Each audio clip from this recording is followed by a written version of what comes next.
listening to Not Bad Advice, where our goal is to offer perspective that helps you improve one aspect of your life at a time.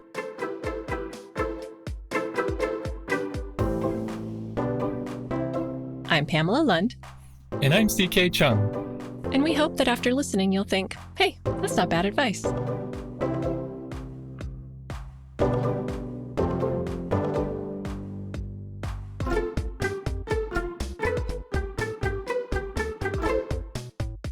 One of the most beneficial things you can do, just in general in life, is to get curious about yourself. We spend a lot of time judging and criticizing ourselves, but we don't spend enough time neutrally observing how we think and feel and why we think and feel those ways. We trust that what we think is true and that we have to feel the feelings that come up. But most of our thoughts and feelings that come with them are total BS. I'm not saying that your feelings aren't real. They absolutely are.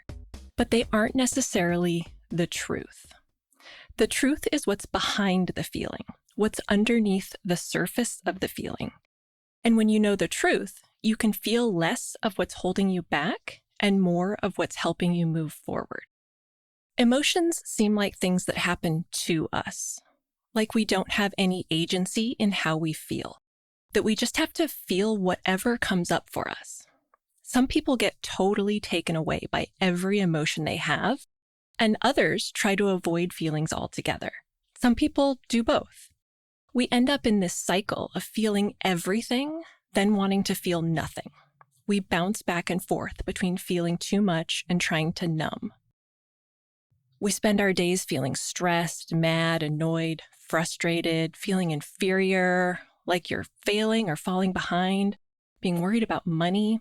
The list of things you could feel in just a few hours on any given day is tiring just to list, much less to actually feel. So by the end of the day, or maybe by the weekend, you're just done. You don't have the energy for anything, and you don't want to feel anything else, so you numb. Some people drink, some people overeat, some people zone out in front of the TV. You just check out and do whatever makes you not feel the stuff that you felt all day. You're probably not even conscious that this is happening. You probably have a routine or habits that you do every evening and every weekend without even thinking about it. I know I used to stop working, order takeout, turn on the TV every evening, and then I'd just be there on the couch for hours until I fell asleep or went to bed. And on the weekends, that evening routine would spread out over 2 days until I had to go back to work Monday morning. It didn't feel good, but I also didn't feel anxious or stressed out. I just didn't feel anything. But not feeling anything doesn't make you feel better. And it doesn't make the stress and anxiety go away. It just delays it for a while. And look, sometimes that's what you need.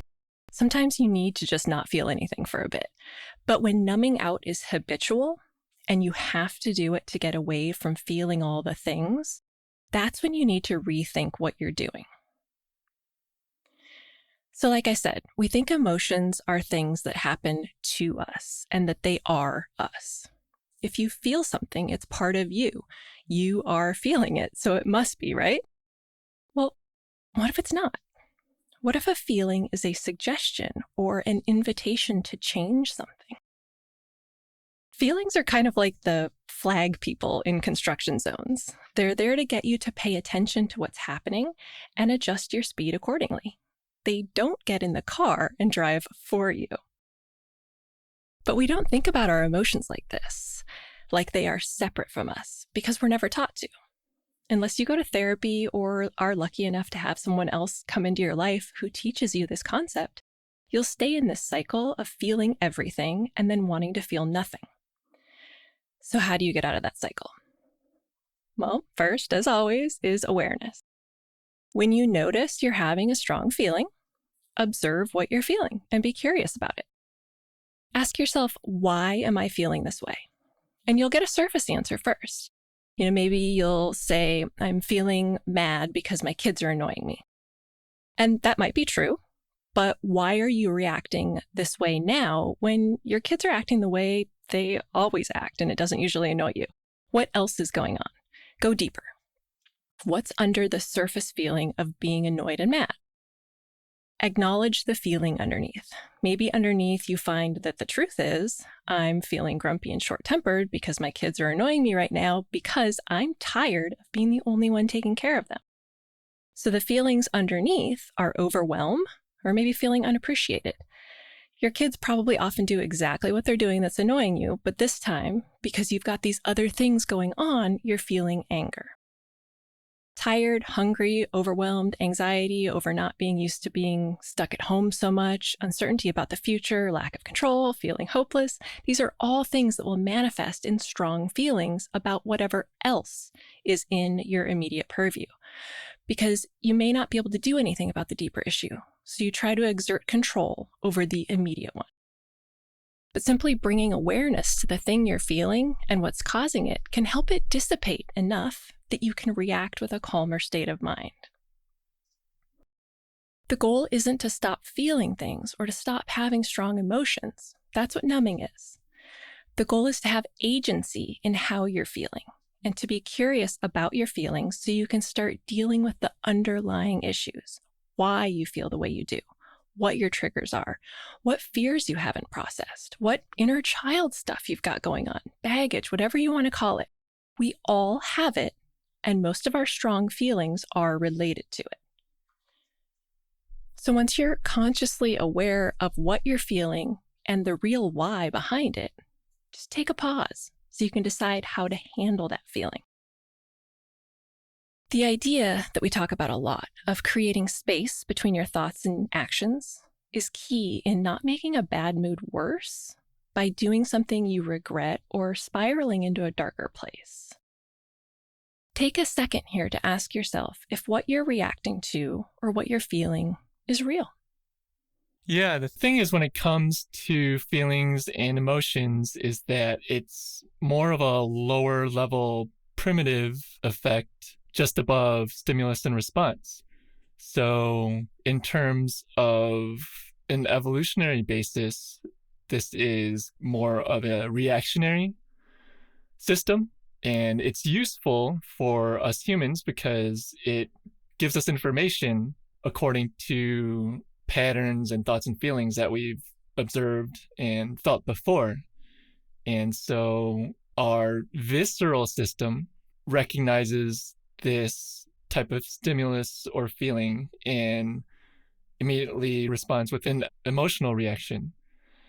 We've evolved as humans to levels past that, where we can create the space, like you said, and separate the reaction from reason and try to determine why we may be reacting that way or why we may be feeling that way.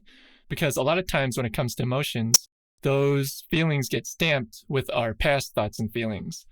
And when we encounter similar situations, our brains just revert to those past thoughts and feelings, regardless of how similar the present situation is. And so there's less reasoning going on, and there's just a continual cycle of these previous feelings and emotions going on. So that's how you can get into a certain pattern of behavior and habits and routines without even knowing or being aware of it, and then in turn spiral into more negative circumstances or situations. So it's beneficial to be aware and mindful and be able to create that space and utilize our evolved brains to consider what's actually going on instead of reverting to past feelings and past cycles. Yeah, that's the hardest part for most people. I know it is for me. Because when you're feeling something, it feels so real, and you can't see how it couldn't be. Byron Katie teaches the concept of asking, is it true? Basically, when you get upset about something, ask yourself, is what I'm upset about really what I think it is? Or am I making assumptions about what's happening? Am I creating a story about what's happening, and that's what I'm really upset about? Sometimes just realizing that what you're upset about isn't what you think it is can help you out of that feeling. Next, you want to take ownership of the situation. Ask what you need to do to feel the way you want to feel. What can you do about the underlying cause you identified in the awareness stage? Can I stop fueling my anxiety with social media? Can I ask my partner or a friend to entertain the kids for a while so I can get a break? Can I find ways to be productive that feel good? Can I take a nap? Can I step away from this email and not escalate the situation? Can I listen to a podcast that gives me a new perspective? Maybe doing nothing is what you need, but make sure that's a choice and that you're conscious about making it. Is watching an hour of TV going to help? Maybe. Is watching 4 hours of TV going to help? Probably not. Sometimes doing something you know you can succeed at will help you get out of a bad mood or a negative thought spiral too. Do the dishes, take a walk, or bike ride around the block. Do anything that has a definite finish that you know you can do. Accomplishing it will help you feel more present and in control. And keep checking in with yourself until it becomes a habit. How am I feeling? Why am I feeling this? What's behind it? Do I want to feel this way? What can I do about it? Being active in choosing the thoughts and emotions that you engage with allows you to create space for more of what you want to think and feel. Remember that everything you think is a suggestion, and it's based on assumptions and biases, and that you have the power to decide if they are thoughts you believe or not. Which leads us to the last tip. Be curious about yourself. I often think, oh, that's weird. I wonder why I thought that. Or, I wonder why I reacted that way. And one of the biggest mindset shifts like this for me relates to body image. I have a tendency to be overly critical of my own appearance and my body. And being curious about where those thoughts come from has allowed me to let go of a lot of the criticisms. So now when I start to think negatively about my appearance, like judging my cellulite or wrinkles, I question the validity of the criticisms because I recognize that they aren't actually coming from me. They are rooted in societal expectations of beauty. And I don't want to impose those expectations on anyone else, so I try not to impose them on myself anymore either. Recognizing that allows me to let the criticisms go pretty easily now, after years of practice, of course. It's not like flipping a switch, though it can be.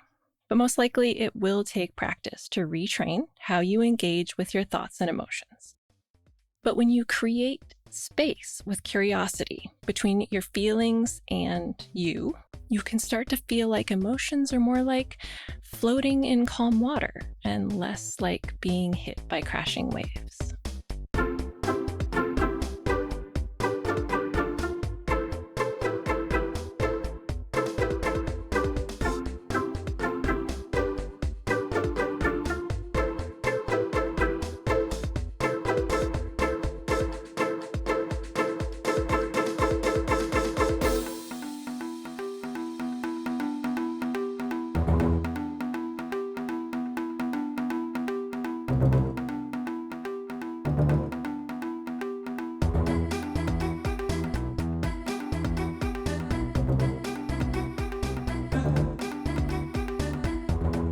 We're going to change up the card reading portion of the show today and feature a tarot card instead of an oracle card. I've been using oracle cards because they're really accessible. The imagery and meanings are easy for anyone to understand without any knowledge of how to use the cards, whereas tarot can be a little intimidating. I know it was for me. But the Two of Swords card is the perfect card for today's message, so that's what we're going to use today. In tarot, twos represent finding balance, accepting duality, and recalibrating before you act. And swords represent your mind and thoughts, and choosing how you'll use your power. The traditional imagery of this card shows a blindfolded person holding a sword in each hand, representing someone with two options to choose from, using only what she knows, not what she may see externally, to make the decision. So the Two of Swords invites us to look inside and choose how we want to proceed when strong feelings come up. Do you want to attack with one sword or the other? Or do you want to set both swords down? You've been put in a situation, but you have the power to choose how to react and what feelings you choose to give power to. If you found yourself thinking, hey, that's not bad advice while listening today, giving us a good rating or review wherever you get your podcasts is a quick, easy, and free way to show your support. You can get in touch with us on Twitter, where I'm at Pamela_Lund and CK is at CK Disco. And if there's something you need advice about, visit forcesofequal.com/advice to send us your question and we may feature it on the show.